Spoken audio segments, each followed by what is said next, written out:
सुखदं केवलं ज्ञानमूर्तिं द्वन्द्वातीतं गगनसदृशं तत्त्वमस्यादिलक्ष्यम् एकं नित्यं विमलमचलं सर्वधी साक्षिभूतं भावातीतं त्रिगुणरहितं सद्गुरुं तं Namami.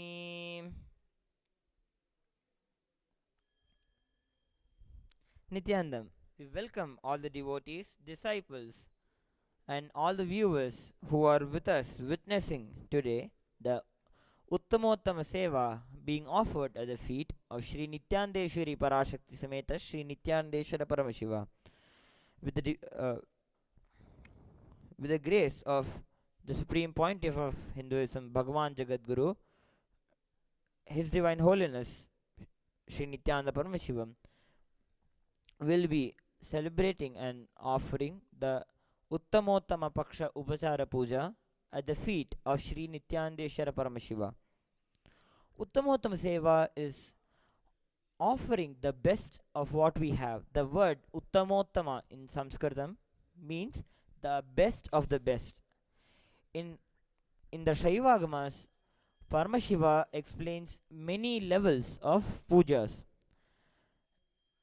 where he explains like there are different kinds. Like one is Uttama, which is the best.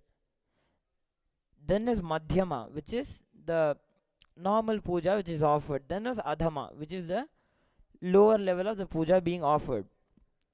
Here, what we offer today at the feet of Sri Nityanandeshwara Paramashiva, present in Adi Kailasa Nityananda Peetam, we are offering the Uttamottama Paksha Upachara Puja, which is the offering of the best of the best.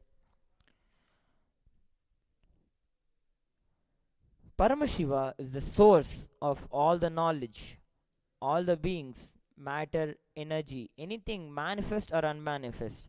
He is the source of all that exists and yet to exist.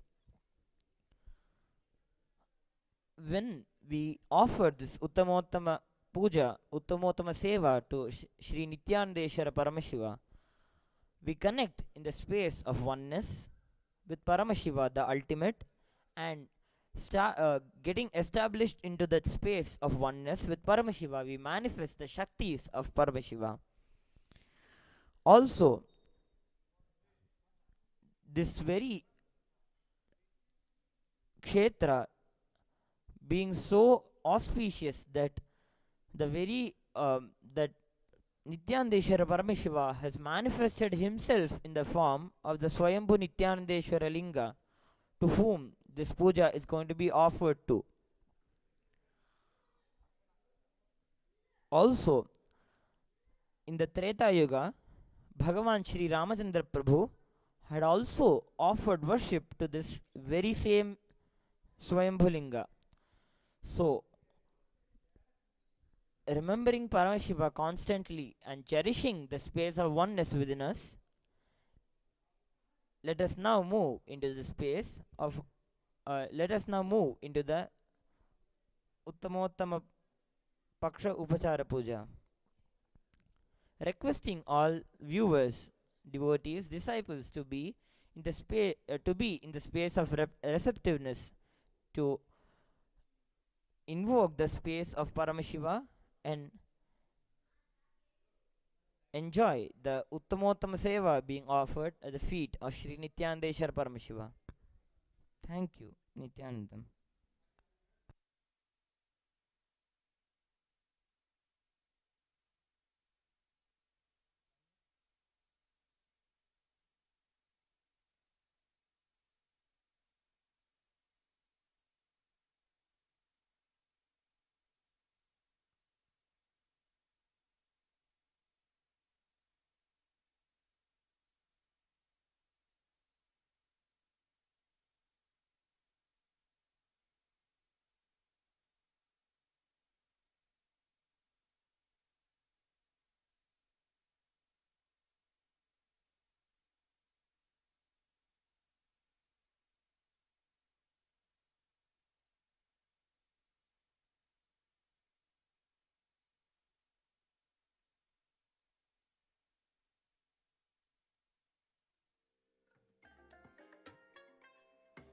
you all.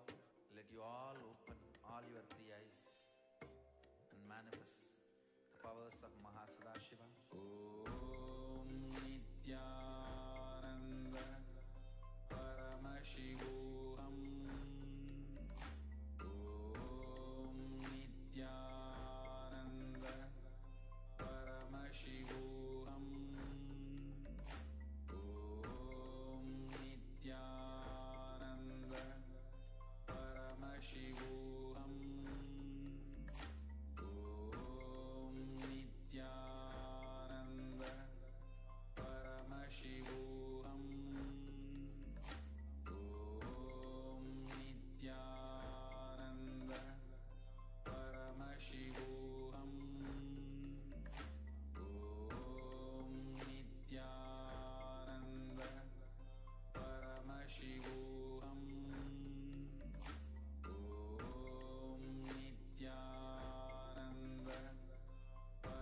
Paramashivoham.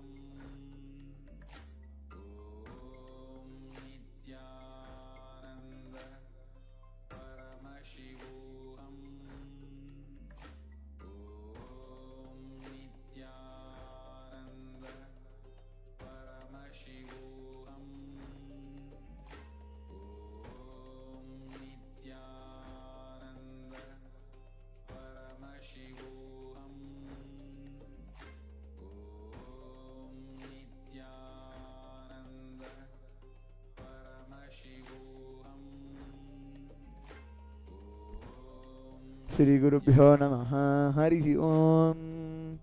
नित्यानन्दं परमसुखदं केवलं ज्ञानमूर्तिं द्वन्द्वातीतं गगनसदृशं तत्त्वमस्याधिलक्ष्यम् एकं नित्यं विमलमचलं सर्वधी साक्षिभूतं भावातीतं त्रिगुणरहितं सद्गुरुं तं नमामि।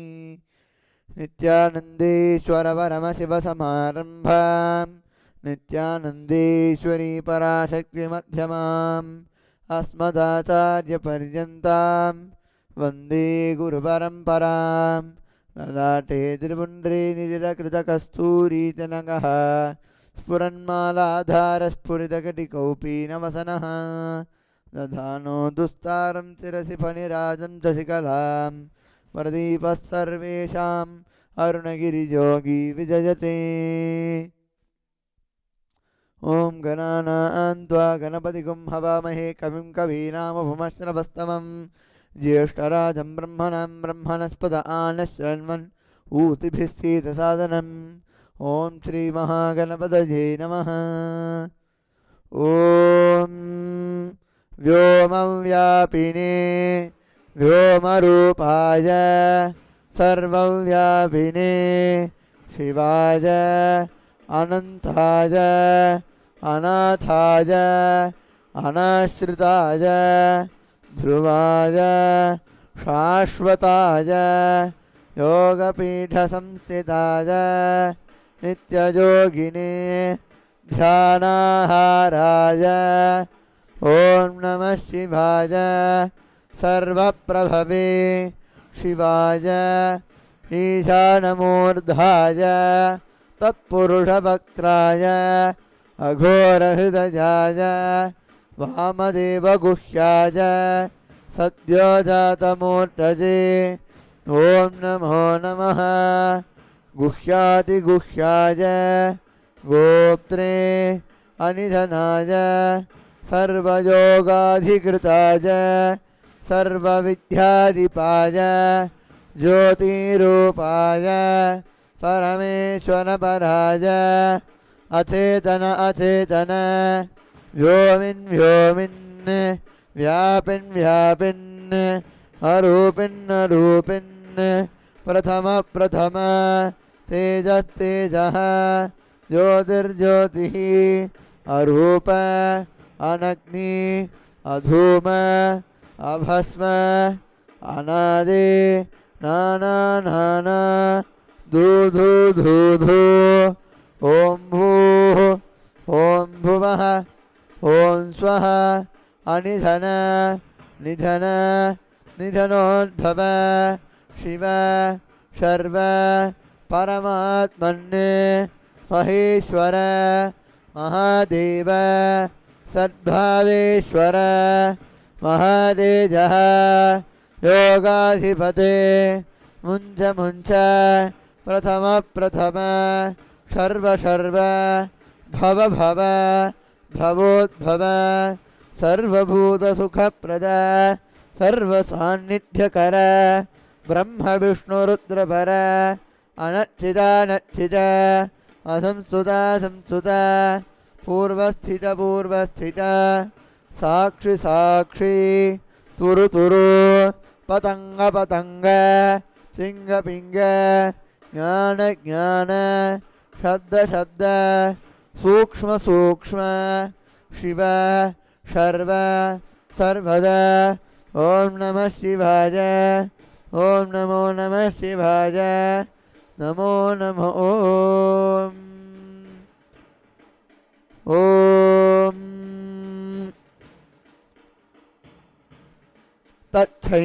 तच्छयोरावृणीमहे गातं यज्ञाय गातं यज्ञवतजे देवी स्वस्तिरस्तु नः स्वस्तिर्मानुषेभ्यः ऊर्ध्वं जिगातु भेषजं शन्नो अस्तु द्विपदे शञ्चतुष्पदे ॐ शान्ति शान्ति शान्तिः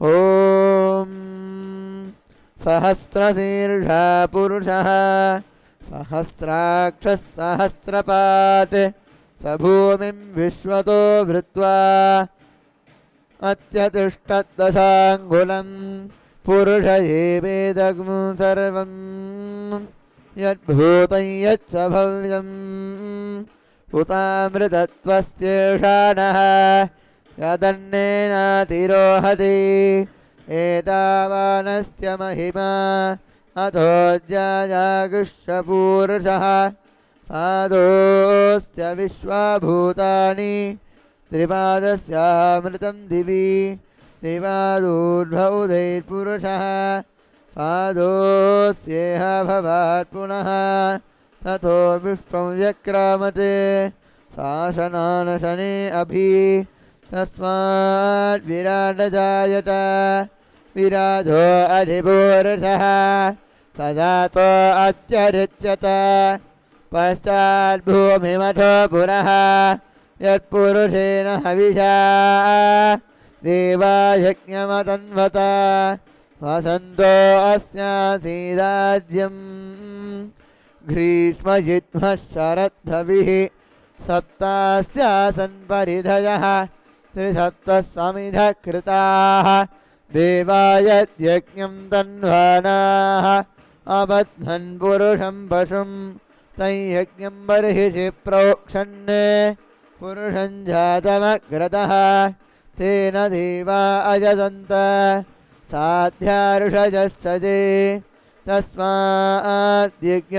सर्वहुतः संभृतं वृषदाज्यं पशुगस्तागुश्चक्रे वायव्यान् आरण्यान् ग्राम्याश्चजे तस्माद्यज्ञात् सर्वहुतः ऋतः सामानि जग्निरे छन्दागुंसि जग्निरे तस्मात् यदुस्तस्मादजायत तस्मादश्वा अजायन्त एकेजो भयादतः गावो सदुः कतिराव्यकल्पयन् मुखं किमस्य कौ बाहु कावूरूपादा उच्येते ब्राह्मणोऽस्य मुखमासीत् बाहुराजन्यकृतः ऊरू तदस्य जद्वैष्यः पद्भ्यागुम्ढोद्रा अजायत चन्द्रमा मनसोज्जातः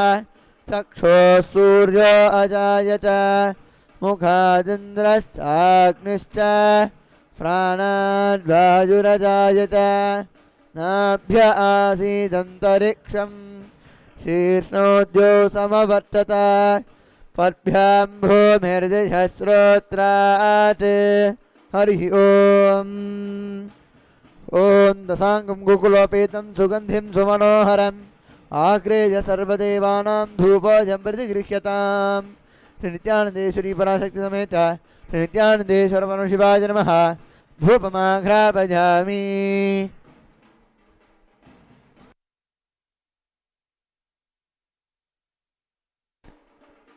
साज्यन्त्रिवर्तिसंयुक्तं वह्निना योजितं मजा गृहाणमङ्गलं दीपं त्रैलोक्यतिमिरापहम्।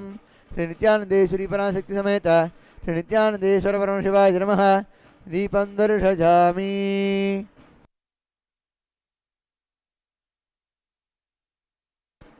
ॐ अमृते अमृतोद्भवे अमृतवर्षिणी अमृतं श्रावय श्रावय स्वाहा।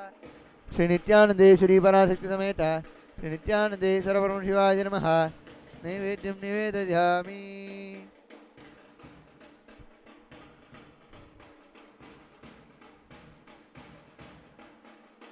मङ्गलनीराजनम्। ॐ तन्महेशाय विद्महे वाक्प्रशुद्धाय धीमहि तन्नः शिवः प्रचोदयात्। तत्पुरुषाय विद्महे महादेवाय धीमहि तन्नो रुद्रः प्रचोदयात्। श्रीनित्यानन्देश्वरी पराशक्ति समेत श्रीनित्यानन्देश्वर परमशिवाय नमः। महामङ्गलनीराजनं सन्दर्शयामि रक्षां धारयामि।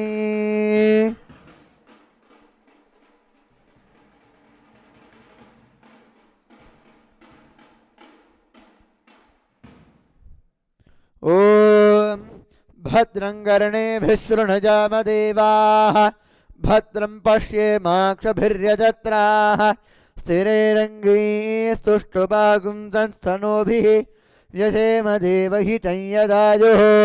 स्वस्ति न इन्द्रो वृद्धश्रवाः स्वस्ति नः पूषा विश्ववेदाः स्वस्ति नस्तार्क्ष्यो अरिष्टनेमिः स्वस्ति नो बृहस्पतिर्दधातु। ॐ शान्ति शान्ति शान्तिः। ॐ नमस्ते गणपतये त्वमेव प्रत्यक्षं तत्त्वमसि त्वमेव केवलं कर्तासि त्वमेव केवलं धर्तासि त्वमेव केवलं हर्तासि त्वमेव सर्वं खल्विदं ब्रह्मासि।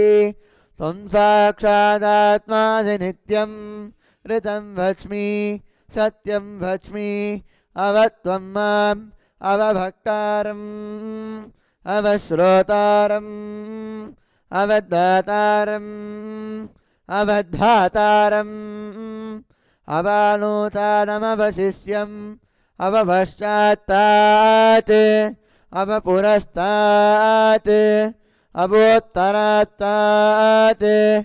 अवदक्षिणात्तात् अवचोद्भातात् अवाधरात्तात् सर्वतो मां पाहि पाहि समन्तात्। त्वं वाङ्मयस्त्वं चिन्मयः त्वं आनन्दमयस्त्वं ब्रह्ममयः त्वं सच्चिदानन्दाद्वितीयोऽसि त्वं प्रत्यक्षं ब्रह्मासि त्वं ज्ञानमयो विज्ञानमयोऽसि। सर्वं जगदिदं त्वत्तजायते सर्वं जगदिदं त्वत्तस्तिष्ठति सर्वं जगदिदं त्वजिरजमेष्यति सर्वं जगदिदं त्वयि प्रत्येति।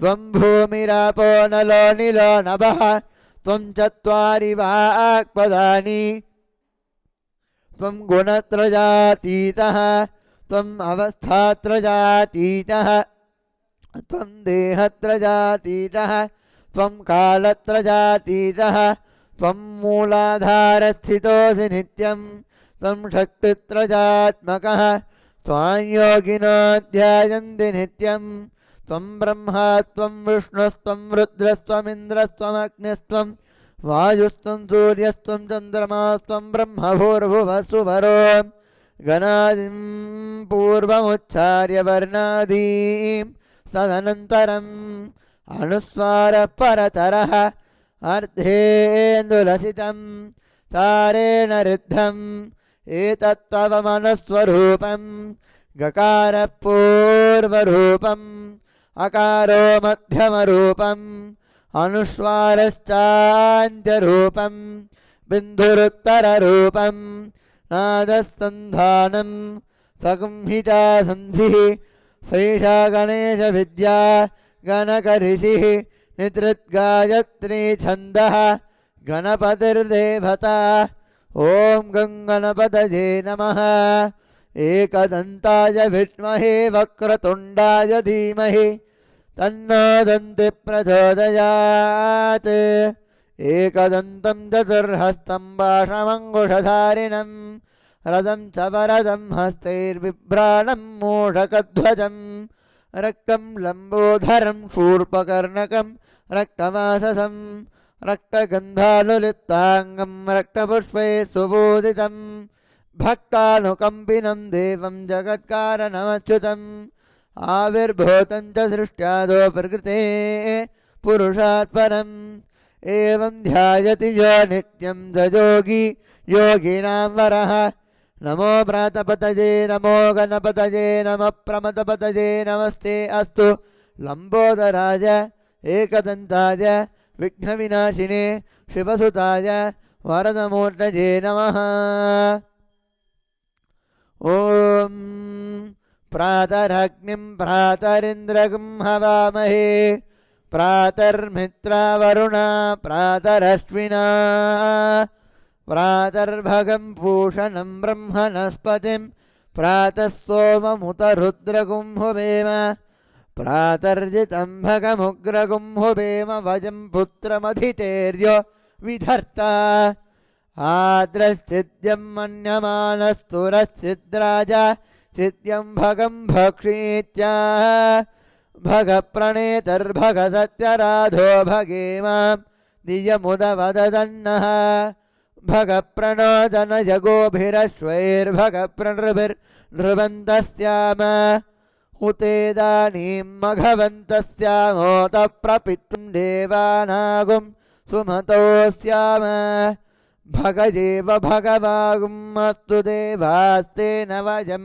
भगवन्तस्याम तन्त्वा भगः सर्व इज्जो हवीमि सनो भगपुर एता भवेह समद्वराजोषसो नमन्तदधिक्रावे वशुचजे पदाज अर्वाचीनं वसुविदं भगन्नो रतमिवाश्व वाजिन आवहन्तु अश्वावतीर्गोमतीर्ण उषासो वीरवतीस्तदमुच्छन्तु भद्राः कृतन्दुहानां विश्वतप्रपीनायोजं पात स्वस्तिभिः सदा नः योमाग्ने भागिनगं सन्तमथ भागिनं चिकीर्षति अभागमग्ने तङ्कुरु मामग्ने भागिनं कुरु शान्तिः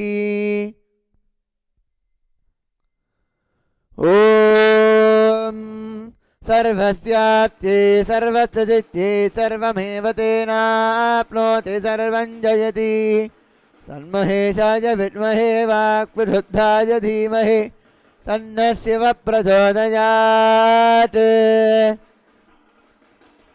श्रीनित्यानन्देश्वरी पराशक्ति समेत श्रीनित्यानन्देश्वर परमशिवाय नमः सर्वोपचारपूजार्थे सर्वापराधक्षमापणार्थे समस्तमङ्गलप्राप्त्यर्थे गुरुकृपा कटाक्षुध्यर्थे महामङ्गलकर्पूरनीराजनं सन्दर्शयामि रक्षां धारयामि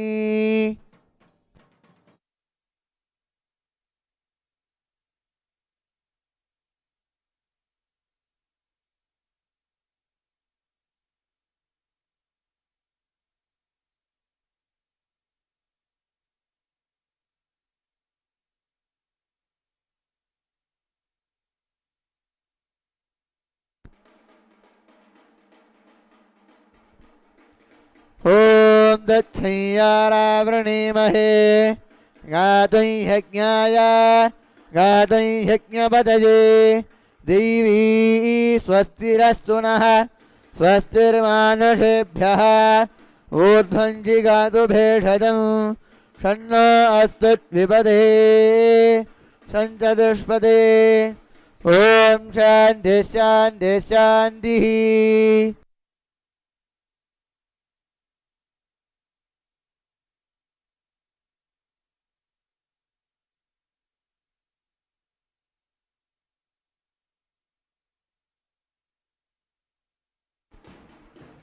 ॐ हिरण्यगर्भः समवर्तताग्रे भूतस्य जातपतिरेक आसीत् सदा धारपृथिवीं द्यामोते मां कस्मै देवाय हविषा विधेम हरिः ॐ ॐ अग्निर्नः पातु कृत्तिकाः नक्षत्रं देवमिन्द्रियम् इदमासां विचक्षणम् अविराजञ्जुहतन यस्य भान्तिरश्मजो यस्य केतवः यस्येमा विश्वा भुवनानि सर्वा सकृत्तिकाभिरभिसंवसानः अग्निर्न देव सुविदे दधातु नित्यानन्दे श्रीपराशक्तिसमेत नित्यानन्दे सर्वं शिवाय नमः नक्षत्रदीपं दर्शयामि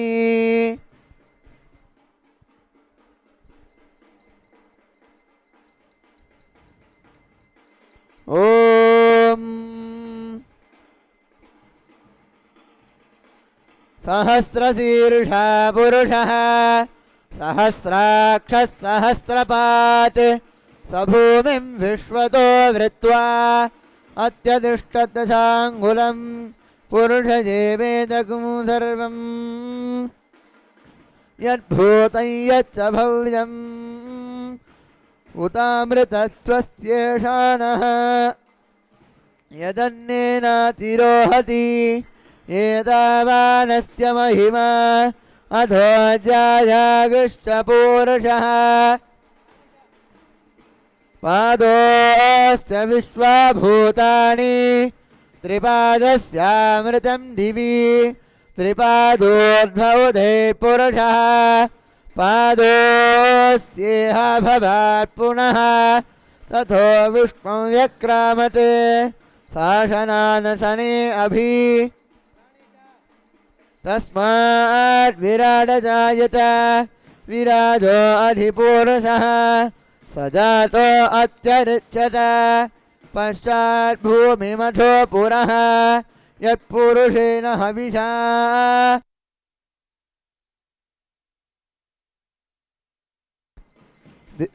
देवा यज्ञमतन्वत वसन्तो अस्यासीदाज्यम् ग्रीष्मयिह्नश्चरद्धविः सप्तास्यासन् परिदयः त्रिसप्तः समिधः कृताः देवा यद्यज्ञं तन्वानाः अबध्नन् पुरुषं पशुं तं यज्ञं बर्हिषि प्रोक्षन् पुरुषं जातमग्रतः तेन देवा अयजन्त साध्यार्षजश्च ते तस्मात् यज्ञात् सर्वहुतः संभृतं मृषधाद्यम् पशुगस्तागश्चक्रे वायव्यान् आरण्यान् ग्राम्याश्च ते तस्मात् यज्ञात् सर्वहुतः नृतस्वामानि जग्निरे छन्दाकुं जग्निरे तस्मात् यजुस्तस्मादजायत तस्मादश्वा अजायन्त एकेतो भजादतः गावो हजग्निरे तस्मात् तस्माज्जाता अजावजः यत्पुरुषो यथदुः कटिराव्यकल्पयन् मुखं किमष्टकौ बाहो कावोरोपादावुच्येते ब्राह्मणोऽस्य मुखमासीत् बाहुराजन्यकृतः ऊरो तदस्य यद्वैष्यः पद्भ्यागुंशोद्रा अजायत चन्द्रमा मनसो जातः चक्षुः सूर्यो अजायत मुखादिन्द्रश्चाग्निश्च प्राणाद्वायुरजायत नाभ्य आसीदन्तरिक्षं शीर्ष्णोद्यो समवर्तत पद्भ्यां भूमिर्दिशः श्रोत्रात् तथा लोकागुमकल्पयन् वेदाहमेतं पुरुषं महान्तम् आदित्यवर्णं तमसस्तु पारे सर्वाणि रूपाणि विचित्य धीरः नामानि कृत्वाभिवदं यदास्ते धाता पुरस्ताद्यमुदाचहार शक्रप्रविद्वान् ब्रजिषष्टदस्रः तमेवं विद्वान् नमृत इह भवति नान्यः पन्था अयनाय विद्यते यज्ञेन यज्ञमयजन्त देवाः तानि धर्माणि प्रथमान्यासन् ते हनाकं महिमानः सदन्ते यत्र पूर्वे साध्याः सन्ति देवाः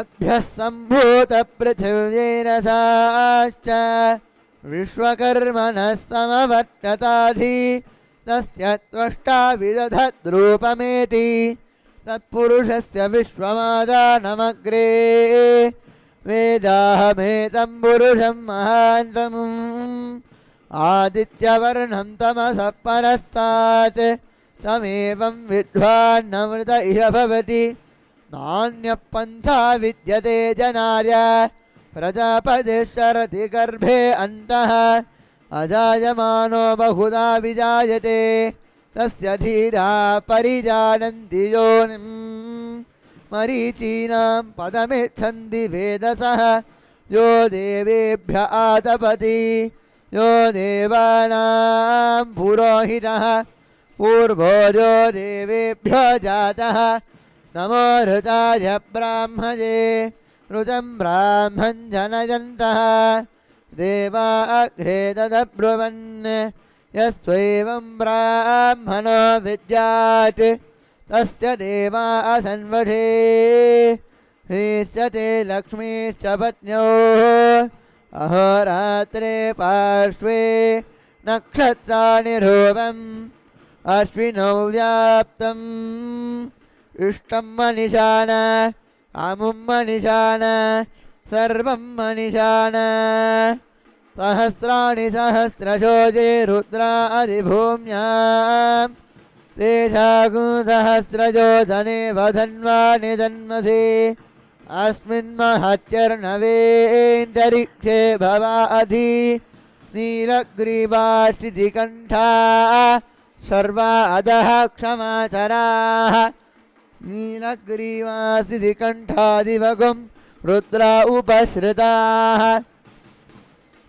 ये वृक्षेषु सस्पिञ्जरा नीलग्रीवा विलोहिताः ये भूतानामधिपतयोऽभिषेकाः कवर्धिनः ये अन्येषु विविध्यन्ते पात्रेषु पिबतोदनान् ये पताम्बनिरक्षय ऐलवृडाय उजुतः ये तीर्थानि प्रचरन्ति निषङ्घिनः न चेतावन्तश्च भूजाकुन्दश्च रुद्राविटस्थिरे तेषागु सहस्रजोधने भदन्वानि जन्मसि नमो रुद्रेभ्यो ये पृथिव्याये दरिक्षे ये दिवि ये चामन्नं वात वर्षमिषभस्तेभ्यो दश प्राचीर्दश दक्षिणा दश प्रतीचिर् दशोदीचिर्दशोद्दास्तेभ्यो नमस्तेन प्रणयन्तु तेजं विष्मो यश्च नोर्भे स्थितं भोजं ददामि ॐ राजाधिराजाय प्रसंयदाहिने नमो भजं वै श्रवणाय कुर्महे समे कामां कामकामाय मह्यं कामेश्वरो वै श्रवणो दधातु कुबेराय वै श्रवणाय महाराजाय नमः ॐ नमो हिरण्यबाहवे हिरण्यवर्णाय हिरण्यरूपाय हिरण्यपतये अंबिकापतये उमापतये पशुपतये नमो नमः निरञ्जनाय विद्महे निराभासाय धीमहि तन्नः सूक्ष्मप्रचोदयात् सदाशिवाय विद्महे सहस्राक्षाय धीमहि तन्नः शिवप्रचोदयात् श्रीज्ञानदेव श्रीपराशक्ति समेत ज्ञानदेश्वर शिवाय नमः षोडश उपचार दीपाराधनान्ते महामङ्गलकर्पूरनीराजनं सन्दर्शयामि रक्षां धारयामि।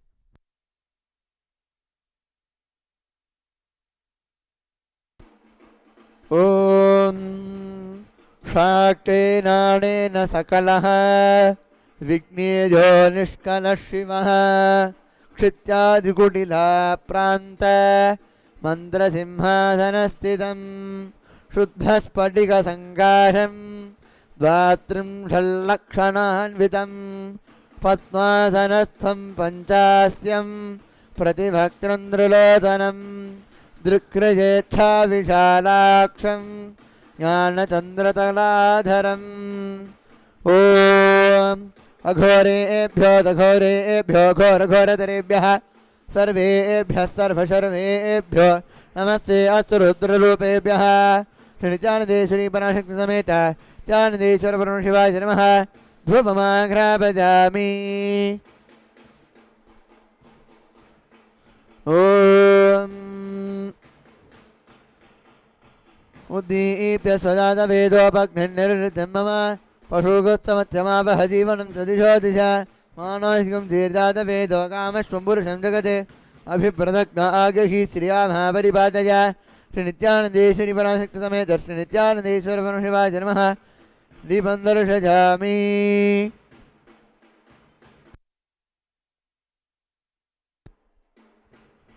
ॐ मधुपातारताशिते मधुक्षरनिसन्धपः माध्वीर्नः सन्तोषतीः मधुनक्तमुतोषधि मधुमत्पाटिभगं व्रजः मधुद्यौरस्तु नः पिता मधुमान्नो वनस्पतिर्मधुमागो अस्तु सूर्यः माद्वीर्गावो भवन्तु नः मधु मधु मधु श्रीनित्यानन्देश्वरी पराशक्तिसमेत नित्यानन्देश्वर शिवाय नमः नैवेद्यं निवेदयामि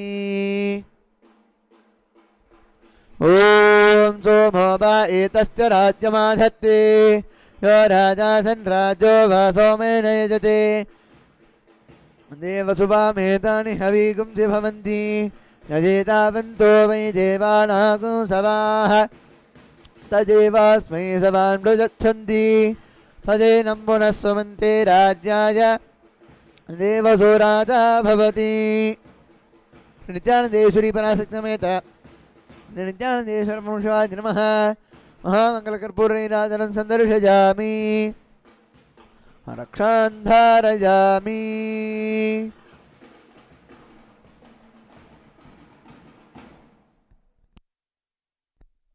पुष्पाञ्जलिः ॐ योपां पुष्पं वेद पुष्पवान् प्रजावान् वशमान् भवति चन्द्रमा वा अपां पुष्पं पुष्पवान् प्रजावान् वशमान् भवति तदेवं वेद योपामायतनं वेद आयतनवान् भवति श्रीनित्यानन्देश्वरी पराशक्तिसमेत श्रीनित्यानन्देश्वर परमशिवाय नमः वेदोक्तमन्त्रपुष्पाञ्जलिं समर्पयामि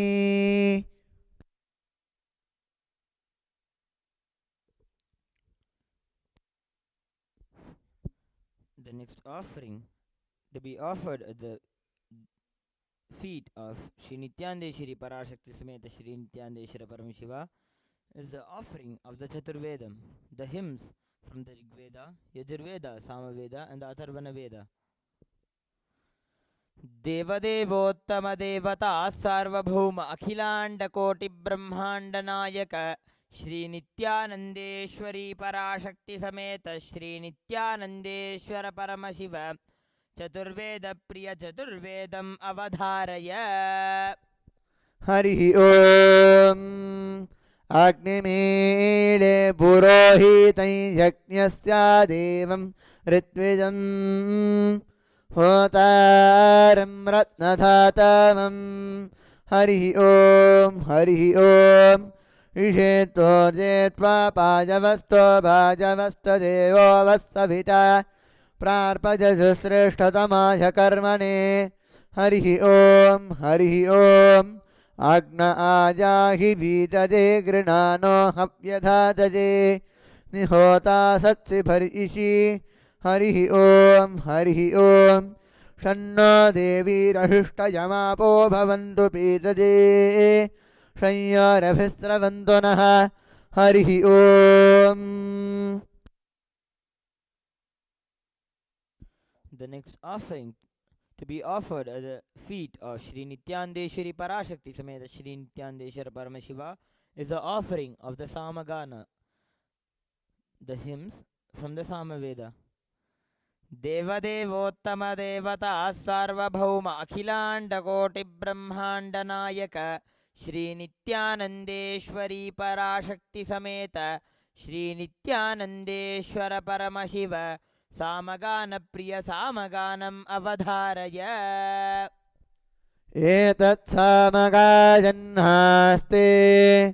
हा ऊहा ऊहा ऊ अहमन्नमहमन्नमहमन्नम् अहमन्नादो अहमन्नादो अहमन्नादः अहग्श्लोककृतः गुश्लोककृतः गुश्लोककृते अहमस्मि प्रथमचारितास्य पूर्वं देवेभ्यो अमृतस्य नाभायि यो मा दधाति स देवमावाह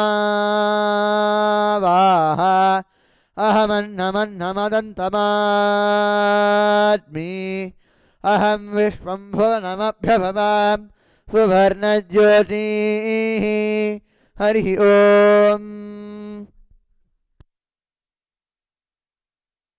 The next offering to be offered at the feet of Sri Nityandeshwari Parashakti Sameta Sri Nityanandeshwara Paramashiva is the offering of the Agama Shlokas, the shlokas and the verses from the Shaivagamas. Devadevottama Devata Sarvabhauma Akhilanda Koti Brahmanda Nayaka Sri Nityanandeshwari Parashakti Sameta Sri Nityanandeshwara Paramashiva Agama Shloka Priya Agama Shlokan Avadharaya.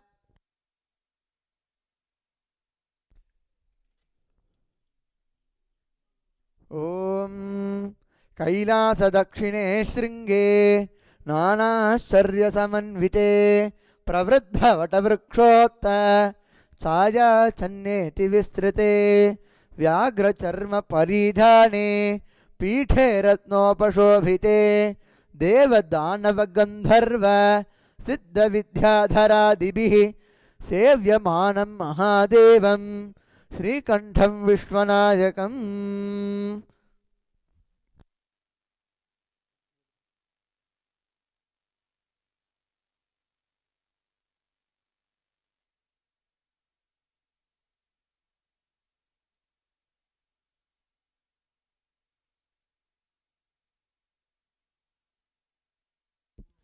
Next offering to be offered at the feet of Sri Nityandeshwari Parashakti Sameta Sri Nityandeshwara Paramashiva is the offering of the stotras. Devadevottama Devata Sarvabhauma Akhilanda Koti Brahmanda Nayaka Sri Nityanandeshwari Parashakti Sameta Sri Nityanandeshwara Paramashiva Stotra Priya Stotram Avadharaya.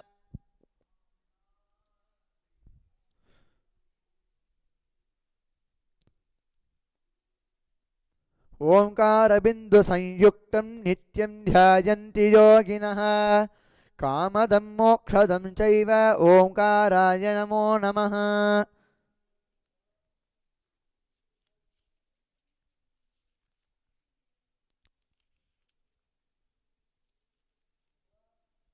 नमन्ति ऋषयो देवा नमन्त्यस्सरसाङ्गणाः नरा नमन्ति देवेशं नकाराय नमो नमः. महादेवं महात्मानं महाध्यानं परायणं महापापहरं देवं मकाराय नमो नमः. शिवं शान्तं जगन्नाथं लोकानुग्रहकारकं शिवमेकपदं नित्यं शिखाराय नमो नमः. वाहनं वृषभो यस्य वासुकी कण्ठभूषणं वामे शक्तिधरं देवं वकाराय नमो नमः. यत्र यत्र स्थितो देवः सर्वव्यापी महेश्वरः यो गुरुः सर्वदेवानां यकाराय नमो नमः. षडक्षरमिदं स्तोत्रं यः पठेत् शिवसन्निधौ शिवलोकमवाप्नोति शिवेन सह मोदते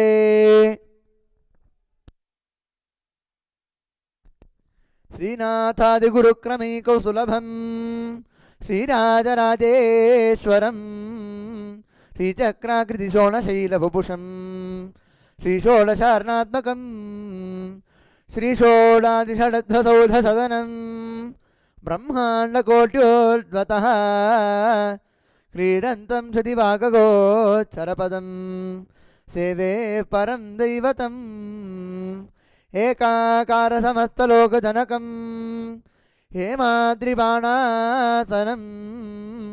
नागावासकिरीटकुण्डलधरम् नागेन्द्रभूषोज्ज्वलम् राकाचन्द्रसमानकान्तिवदनम् राजीवनेत्रार्चितम् शोकारण्यदबाणलं शुभकरम् शोणार्द्रिनाथं भजे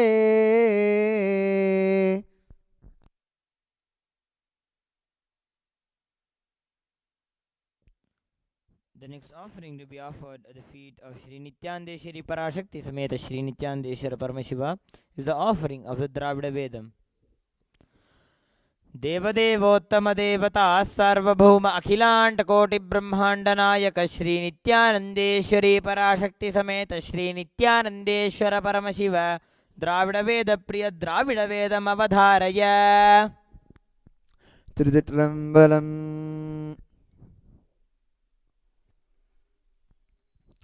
தோடுடைய செவிஜன் தோடுடைய செவியன் விடஜேரியோர்த்துவன் மதிசூடி காடுடைய சுடலை பொடி பூசியனுள்ளம் கவர்கல்வன் ஏடுடைய மலரான் உனை நாற்பனின்றேற்ற அருள் செய்த பீடுடைய பிரமாபுரம் மேவிய பெம்மான் இவனன்றே இவனன்றே திருச்சிற்றம்பலம்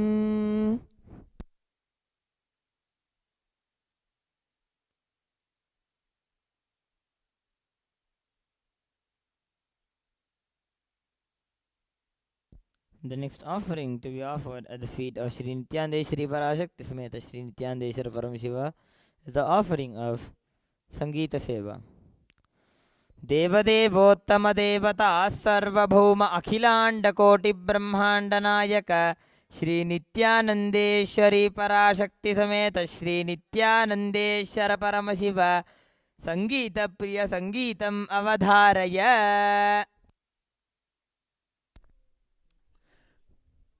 காமம் அகற்றிய தூயனவன் சிவகாம சௌந்தரினி ஜனவன் காமம் அகற்றிய தூயனவன் சிவகாம சௌந்தரினி ஜனவன் மாமரை போதும் செவ்வாஜனவன் மணி மன்றெனும் ஞான தாகாயனவன் மாமரை போதும் செவ்வாஜனவன் மணி மன்றெனும் ஞான தாகாயனவன் கல்லை கனிவிக்கும் சுற்றனவன் கல்லை கனிவிக்கும் சுற்றனவன் மூடி கங்கை கருளிய கற்றனவன் கல்லை கனிவிக்கும் சுற்றனவன் மூடி கங்கை கருளிய கற்றனவன் தில்லை சிதம்பர சித்தனவன் தேவ சிங்கமணி மூய தங்கமவன் தில்லை சிதம்பர சிற்றனவன் தேவ சிங்கமணி மூய தங்கமவன் அம்பலத்தாரசையனவன் அம்பலத்தாரசை ஐயனவன் அன்பர் அன்பு கேளி தருமேயனவன் துன்பை மொழி கணி தூயனவன் சூஜன் ஜோதிஜவன் பரஞ்சோதிஜவன் சிவசங்கரனை பணிந்தாடுவோம் புகழ் பாடுவோம் தினமே சிவசங்கரனை பணிந்தாடுவோம் புகழ் பாடுவோம் தினமே புகழ் பாடுவோம் தினமே அவன் புகழ் பாடுவோம் தினமே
The next offering to be offered at the feet of Sri Nityanandeshwari Parashakti Sameta Sri Nityanandeshwara Paramashiva is the offering of Paramashiva Shakti Avishkarana, the offering of the power manifestation.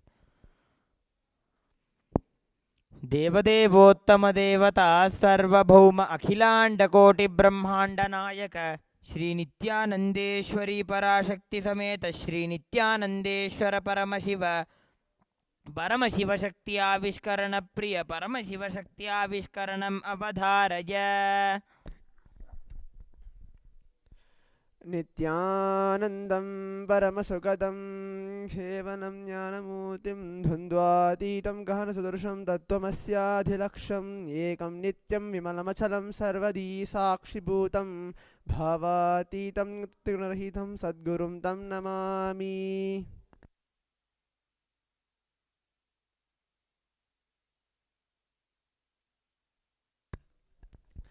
Nityanandam. My name is Sri Nitya Shiva Shankarananda. I am a Balasant of Nityananda Gurukul. In today's Paramashiva Shakti Avishkarana, I offer my deepest gratitude and respects towards His Divine Holiness Bhagavan Sri Nityananda Paramashivam as part of the Uttama Seva. Today's power manifestation, Shakti Avishkarana, is going to be the power of advanced third eye reading. How does it work? And how Paramashiva how Swamiji himself brought it to this planet Earth.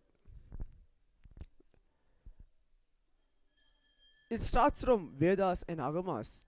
Vedas and Agamas are the source book of Hinduism, where whatever Paramashiva has described and spoken to Parashakti herself, it is being written and being shared to the whole world right now and revived by Swamiji himself.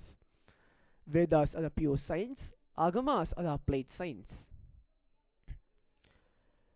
In Agamas, Paramashiva very clearly describe about the Shaktis of Paramashiva. What are Shaktis and what are Siddhis? Shaktis are when you manifest the powers, or when you manifest the space, when you achieve the enlightenment state and space, and it stays for you permanently. But in Siddhis, you have a glimpse of it. You know how it is going to be. How you're going to manifest that power. And it doesn't stay for you, it stays, but it doesn't stay for you permanently. That's called Siddhis. In Vedas and Agamas are the only scripture Bhagavan says, Swamiji says, in this current Kali Yuga, where the whole humanity has to follow. Maybe it takes for years together, but the only scripture in this current 21st century of Kali Yuga. Today's power, which is going to be offered to Paramashiva's lotus feet as part of the Uttama Seva, is the power of advanced third eye reading, where there will be a set of books kept, and the volunteer will be coming up and choosing any one book and making me to read, or making me to manifest that power. So I will be able to read the pages which is be given there. How the power manifests. What is third eye? Third eye is basically an intra-organ which is there inside you, which every single human being has. Swamiji said, only when you receive the initiation, Diksha, when the Diksha is happening to you, only then the power manifestation happens, or you'll be able to feel the glimpse of what is power manifestation, and you can manifest the powers, space, state, and the super consciousness of Kailasa and Paramashiva.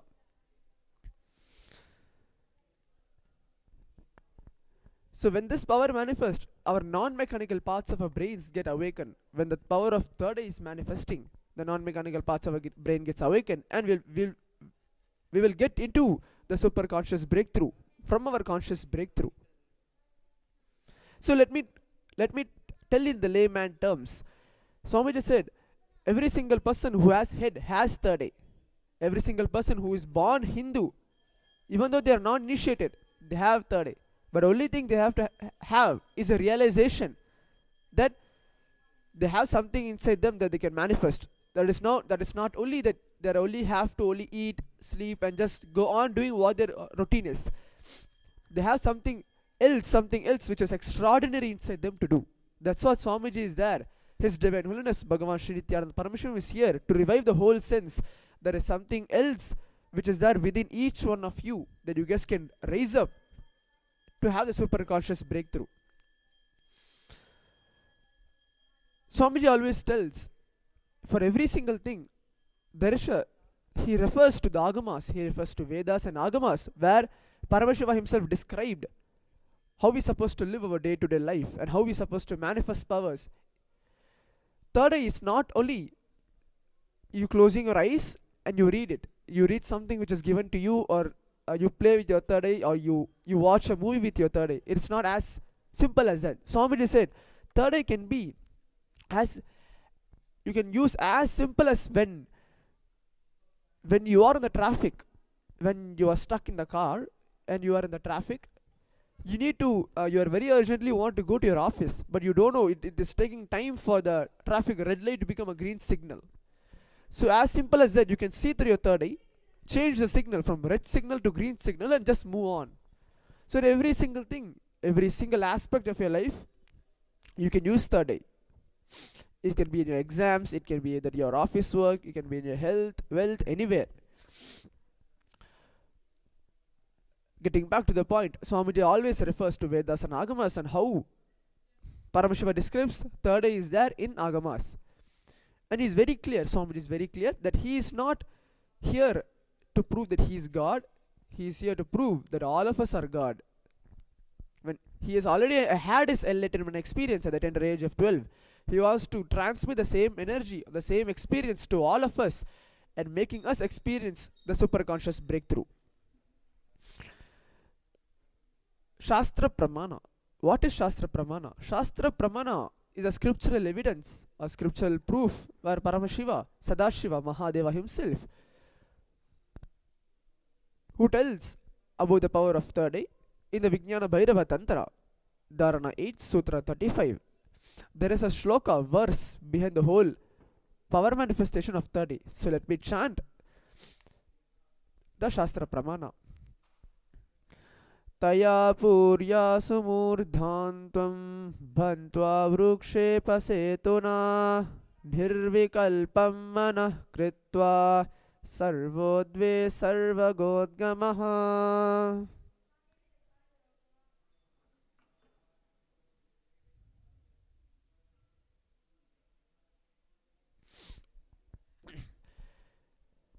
Paramashiva tells, he mentioned in Raurava Agama, one of the 28 Shaiva Agamas in the Raurava Agama, where Vidyapada and Srimad Kamika Agama, verse 9 to 11, he describes what are Shaktis of Paramashiva. Very clearly he describes Shaktis of Paramashiva is very clearly mentioned in that. Now I chanted from the Vijnana Bhairava Tantra, Dharana 8, Sutra 35. Paramashiva very clearly describes the one who intensely close their eyes, remember the form of me in their third eye, in the third eye, manifest the complete form as me, either as a formless form or in the form himself, as how Swamiji is there right now. Where is third eye located and what is actually third eye? We have 7 different chakras in our body. We have something called Kundalini, inner potential energy. Third eye is located between our eyebrows, where the Agnya is there. Agnya means in Sanskrit either will or third eye, both. It is there between our eyebrows. Swamiji tells, when he gives an initiation, either through a word or a touch or a look, it directly transmits towards us, because he has an experience within him. He knows what his experience is, very clearly proven by the Shastras, by the Agamas, and he had the same experience, and he will be able to give the same experience towards us as a Sakshi Pramana. He tells, when 1 or 2 manifest, it's a miracle. If 1 or 2 people are able to manifest this power of third eye, it becomes a miracle. But if thousands of them across the globe are able to manifest, it's becoming a science, Pratyaksha Pramana or Sakshi Pramana. Now, His Divine Holiness Bhagavan Sri Nityananda Paramashivam is reviving the whole science for past 26 years. The science of Kailasa, the only Hindu nation, and the science of power manifestation, which has been lost thousands of years ago, and now he is reviving back through his enlightenment experience which he had in the tender age of 12. I just wanted to share a small story where Swamiji has said how third eye has become an experience for him, and how he is able to transmit the same experience to all of us. In the holy town, in the temple town of Tiruvannamalai, where when he was in the age of 12, Swamiji had his enlightenment experience in the Pavalakundu rock, where he was sitting. He was just casually sitting there. He was able to feel the rock and the skin are one and the same. When he was sitting, he knows that in that sudden spot, in the sudden some time, it was a full moon day, Purnima day. When Swamiji was sitting there, he was able to feel everything around him is visible. Even though he is sitting, he knows what is happening around him. He was able to see what is happening above him, under him, what is happening behind him, and everywhere. He was able to feel intense samadhi and experience of joy inside him. So when he had this experience, the experience was not able to overcome him for more than 2 to 3 days.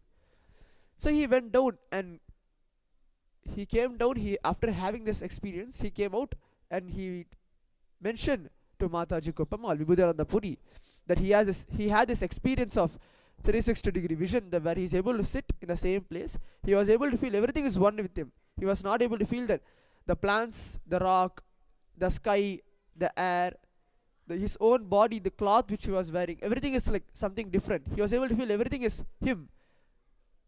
Everything is Paramashiva. Everything is one with him. He was able to feel the oneness space, where you and the object, or you and the matter, are one and the same.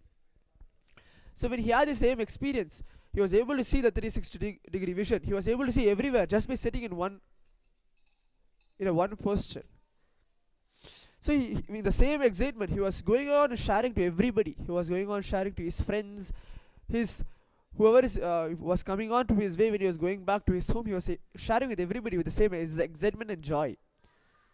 So when he had this experience of 360-degree vision, he knows that there is not him who Swamiji, there is not really Swamiji who has this experience, but there is something else in him which made the experience happen, which is Parameshwara himself. So he knows what is happening. He was describing to his friend, to a person, there is a tree behind him and there's ants climbing on it. I was able to see in the front there's a plant. He was able to describe everything into the minute detail.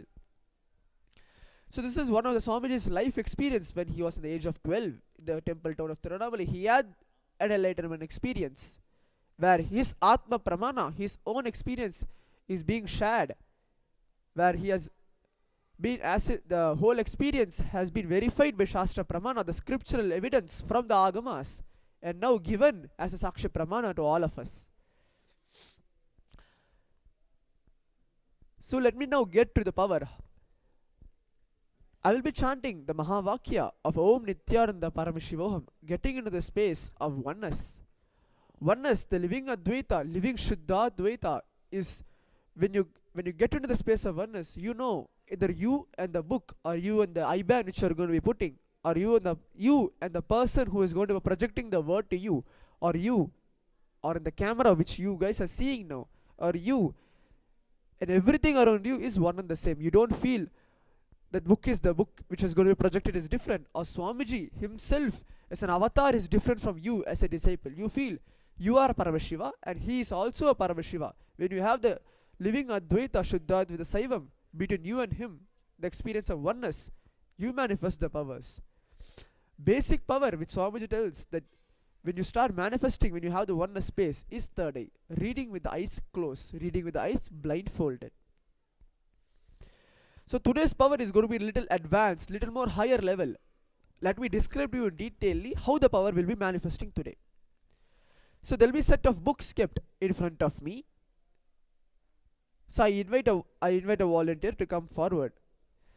So there will be a set of books kept. Once my eyes are completely blindfolded with a surgical eye patch, once it's completely blindfolded, and the participant or the volunteer will be choosing any one book which he wants, and he'll be opening the page, and he will be giving and showing the page towards you. When my eyes are completely blindfolded, he will close the book and he will give the book to me.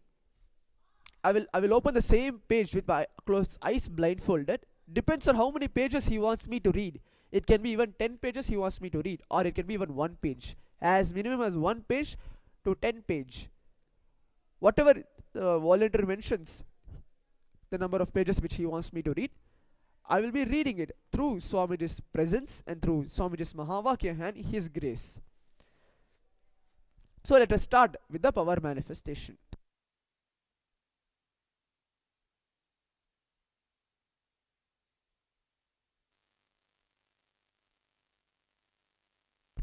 So now you can see the eye patch is being taken out from the cover.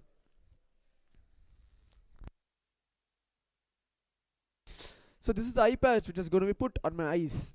Surgical eye patch is completely proven that when the eye patch is put, there's no, not even a bit of light which can enter your eyes. Well, it's completely proven by the doctors, and we have been experimenting it all over India and across the globe. So this eye patch is going to be taken and pasting out on my eyes.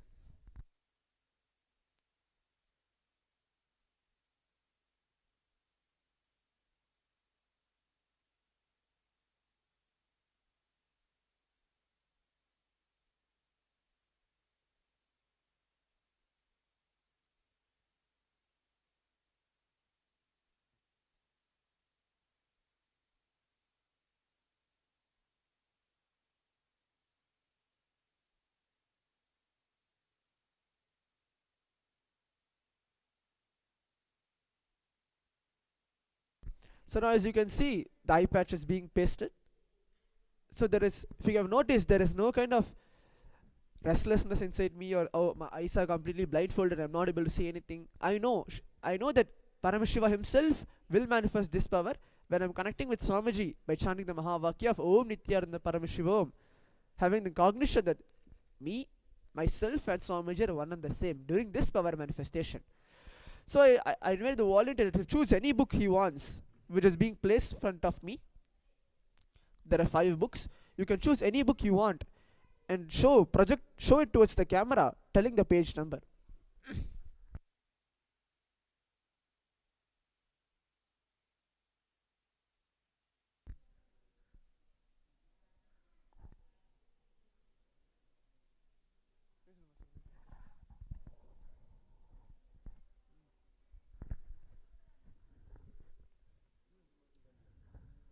This is the page number I am showing. Page number is 49.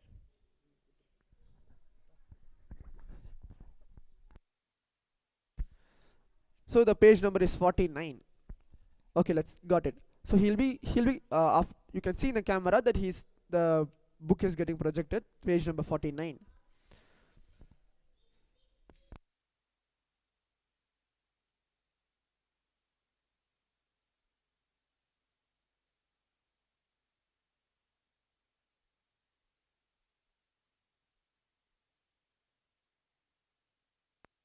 The page number is 79.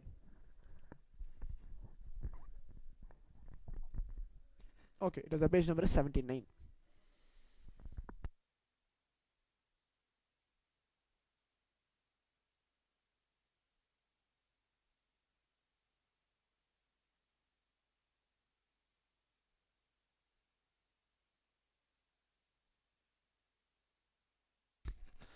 The page number 79 is open. He just, after showing in the camera, he has closed the book and he has given to me. He has mentioned to open the page number of 79 and start reading it. Maharaj, can you mention how many pages should I read?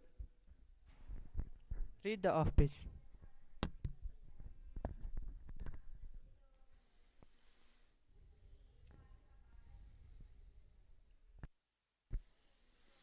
An English teacher was teaching the last class and the academic year in the literature. He prepared a few questions to get feedback from the students on the effectiveness and style of his teaching. One of the questions in the list was, have I influenced your attitude towards the subject? One student wrote, no, I still like it.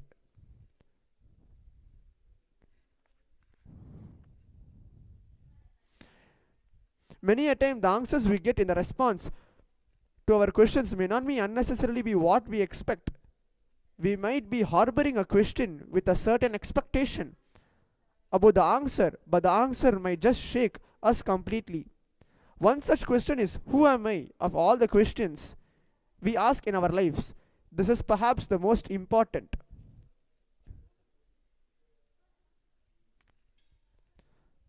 There are many questions we ask during our lifetime of our innocence like a child out of a curiosity, some to just exhibit our knowledge and ego, some to check if others knew the answer or not, some out of ignorance without knowing what is the really, and some just expressing our confusion.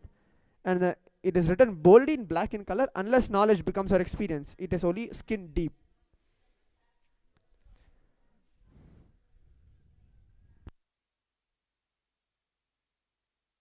So this is a page which Maharaj just told, page number 79, which I just read out.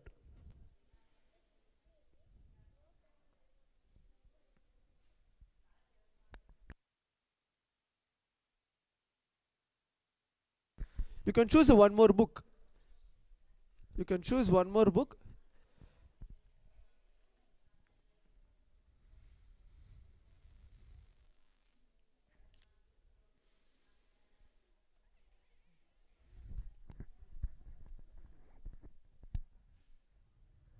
This is the page I am choosing. The page number is 144.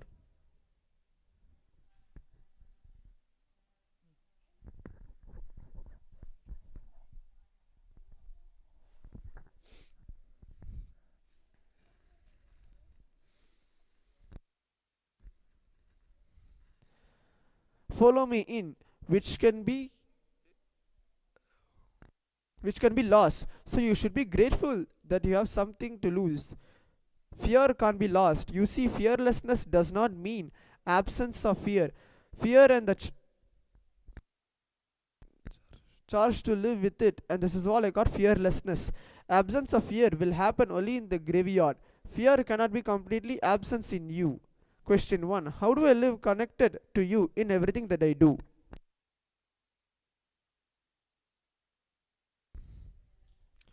So he just told to read what is there in the page number 144. Answer. Constantly living in the Ananda Gandha, that is living in an unclutched way, is the first step. If you are not able to be unclutched, then listen to the words of the master through audio or video or read his books. If you are not even able to do that, then listen to the master's music, his name. These are the three steps that I can give you for this. Stay in the pure sat. This is with the self unclutched, with the pure awareness. If you can't, then listen to the words where the master is constantly telling you to be unclutched. If this also is not possible, then by listening to his music, at least remind yourself of the responsibility to be unclutched. These three methods can help you to connect. Can you be connected to the master always?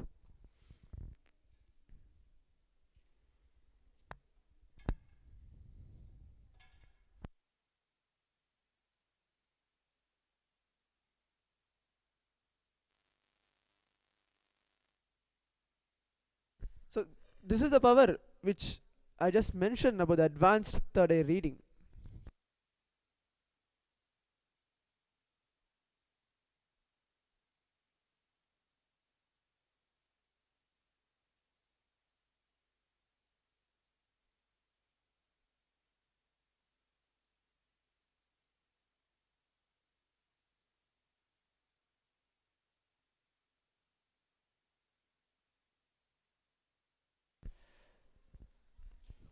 So with the humble respects and gratitude towards His Divine Holiness Bhagavan Srinityananda Parameswaram, I offer as part of this Uttama Seva as Paramashiva Shakti Avishkarna to Swamiji. Thank you, Nityanandam.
The next offering to be offered at the feet of Sri Nityanandeshwari Parashakti Sameta Sri Nityanandeshwara Paramashiva is the offering of the Tirkailaya Vadyam.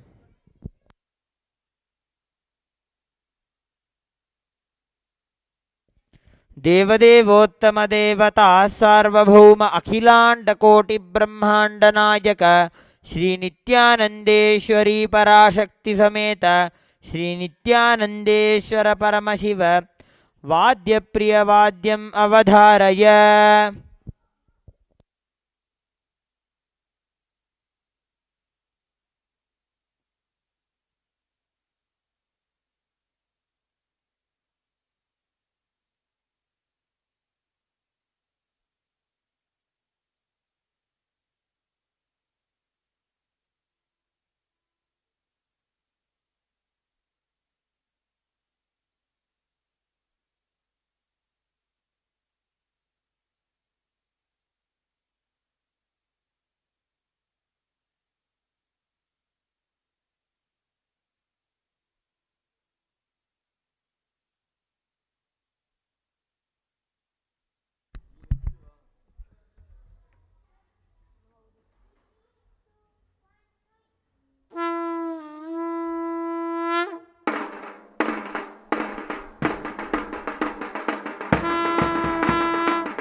देवदेवोत्तमं देवता सार्वभौमम् अखिलाण्डकोटिब्रह्माण्डनायकं श्रीनित्यानन्देश्वरी पराशक्तिसमेतं श्रीनित्यानन्देश्वर परमशिवम् अष्टपुष्पैरभ्यर्च्य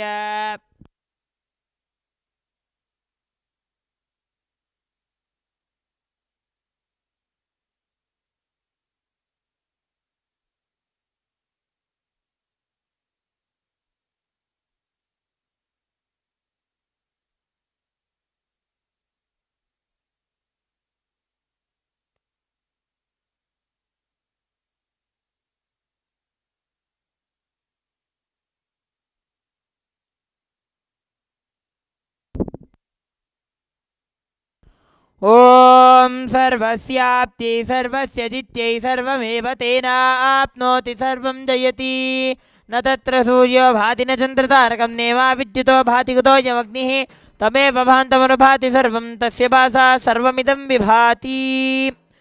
श्री नित्यानन्देश्वरी पराशक्ति समेत श्री नित्यानन्देश्वर परमशिवाय नमः। सर्वोपचारार्थे सर्वमङ्गलवाप्यर्थे सर्वाक्षमापणार्थे आनन्दकर्पूरनीराजनं सन्दर्शयामि रक्षां धारयामि।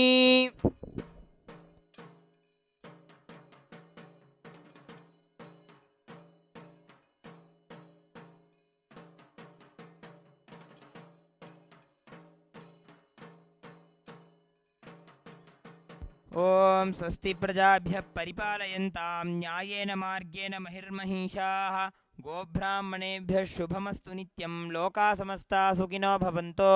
काले वर्षतु पर्जन्यः पृथिवी सस्यशालिनी देशोऽयं क्षोभरहितः ब्राह्मणाः सन्तु निर्भयाः इति स्वस्तिमन्त्रार्थाः सत्या सफला भवन्तु इति भवन्तो महान्तो न गृह्णन्तु तथास्तु। दुर्जनः सज्जनो भूयात् सज्जनश्रान्तिमाप्लुयात् शान्तो मुच्येत बन्देभ्यः मुक्तश्चान्यान् विमोचयेत् इति भवन्तो महान्तो न गृह्णन्तु तथास्तु। अपुत्राः पुत्रिणः सन्तु पौत्रिणः अधनाः सधनाः सन्तु जीवन्तु शरदर्शतम् इति भवन्तो महान्तो न गृह्णन्तु तथास्तु।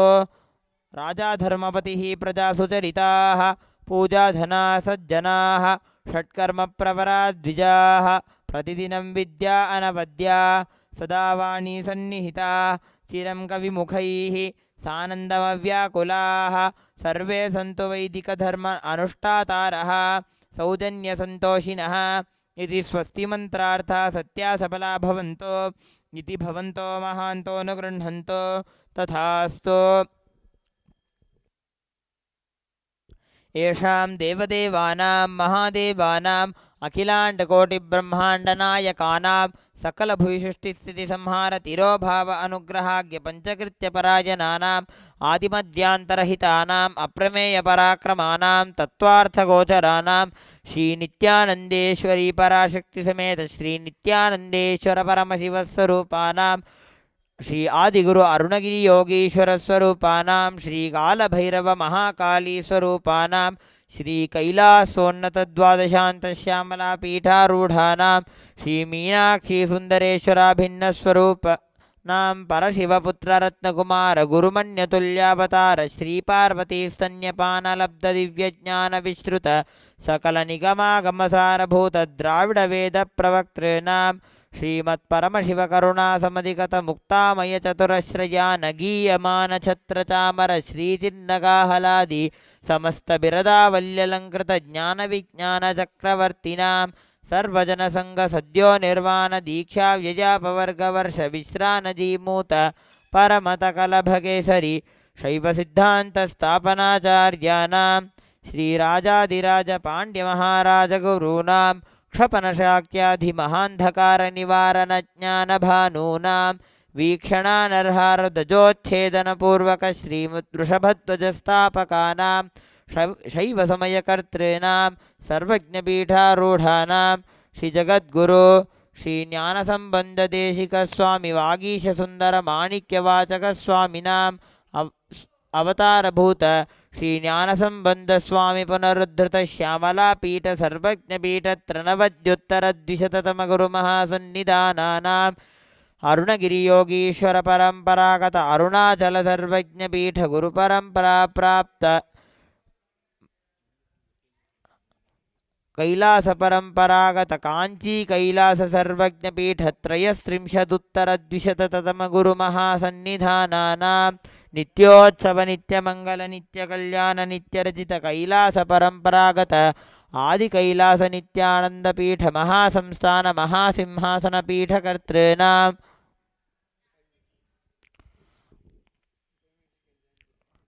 साक्षात् श्री परमशिव समुद्भूत कैलास परंपरागत वैवस्वत मनु इक्ष्वाकु हरिश्चंद्र भगीरथ श्रीरामचंद्र शूरसेन इत्याद्यनवच्छिन्न सार्वभौम चक्रवर्ती परंपरागत चतुष्षष्टि योगिनी मंडित चतुष्षष्टि संप्रदाय प्रवर्तक मनुधर्म शासन सूर्यवंश प्राप्त सर्वज्ञपीठ सुरांगी साम्राज्य मूर्ताभिषिक्त चूड़ामणीनां साक्षात् श्री परमशिव समुद्भूत कपिल महागुरु पुनरुद्धृत महानिर्वाणी पीठ अष्टोत्तर सहस्र श्री महामंडलेश्वरानां साक्षात् श्री परमशिव समुद्भूत साक्षात् श्री परमशिव सिंहासनाभिषिक्त समस्त गणनायक श्री महागणपति समारंभ अनवच्छिन्न पीठाधीश्वर गुरु परंपरा प्राप्त अटल पीठ अष्टोत्तर सहस्र श्री अटल पीठाधीश्वरानां धर्म मुक्ति स्वर्ग पुरस्वर्ण पीठ त्रयोविंश गुरु महासन्निधानानां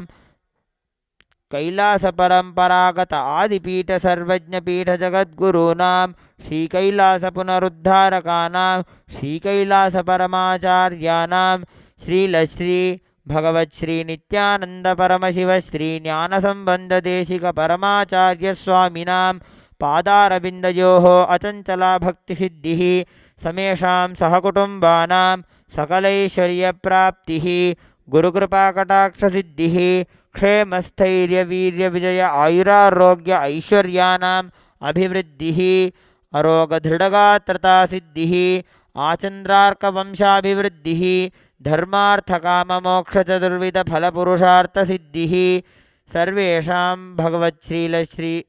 श्रीलश्री भगवत् श्री नित्यानंद परमशिव श्री ज्ञानसंबंध देशिक परमाचार्य स्वामिनां पादारविन्दयोः भक्ति सिद्धिः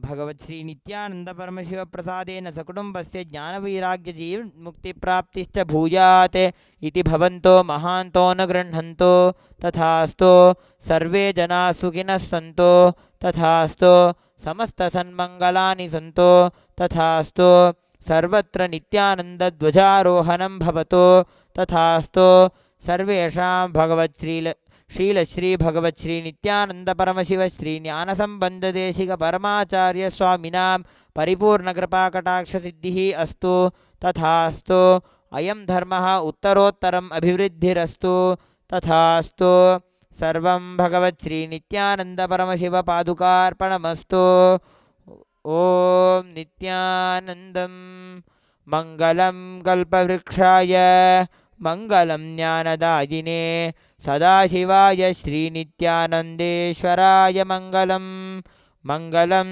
श्रीविद्याम्बायै मङ्गलं कामदायिन्यै सर्वमङ्गलदात्री नित्यानन्देश्वर्यै मङ्गलं मङ्गलं गुरुदेवाय मोक्षमूलाय मङ्गलं परावतार नित्यानन्दाय गुरवे मङ्गलम् मूलमन्त्रं यथाशक्ति जप्त्वा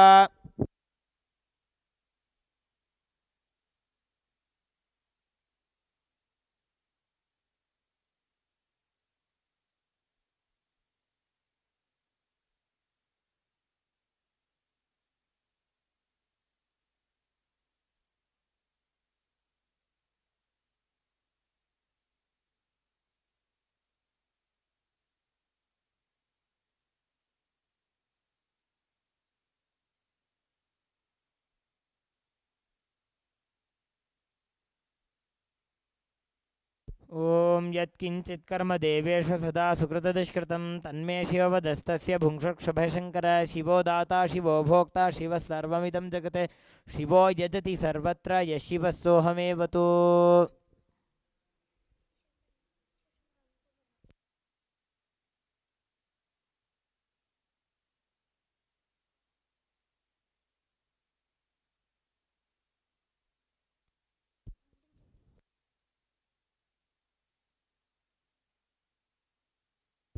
The next offering to be offered at the feet of Sri Nityandeshwari Parashakti Sameta Sri Nityandeshwara Paramashiva is the offering of the Jnanapada Vivarna.